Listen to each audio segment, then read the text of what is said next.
and it's obviously changed quite a bit, especially the kako. My goodness, they look tight. Oh, as you saw, you might have remembered just earlier, there was some hashtags. There's a hashtag #2whareto with some comments from people around the motu, particularly those who are overseas watching through the live stream. So please do, if you take a photo or video, don't forget to hashtag #2whareto, loud and proud, and then your comment will also show up. And I think they're already whānau, so please give a big round of applause for Tauhara Primary Ngā Pakeke. Karawhiua mai!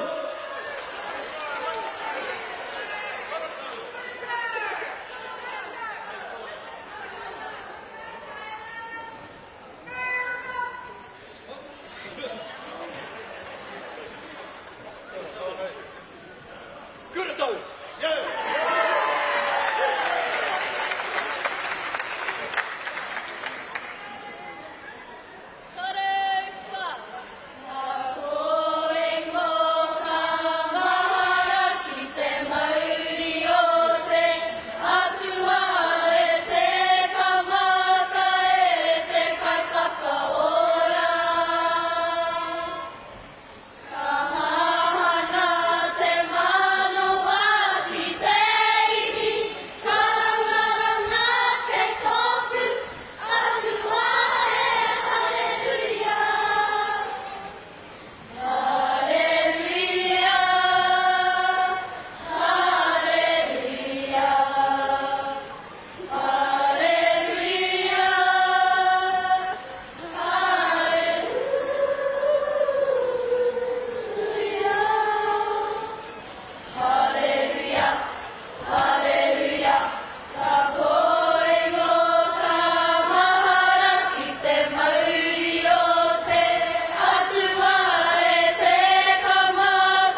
like the biggie boogie boogie more.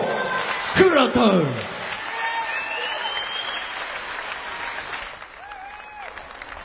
Yeah, too much. Changing the game there, whānau, with a new form called Hakapella. James Tito whānau, my little brother. He's doing well, eh? Aroha mai, there's a sibling joke. Don't know what they do without the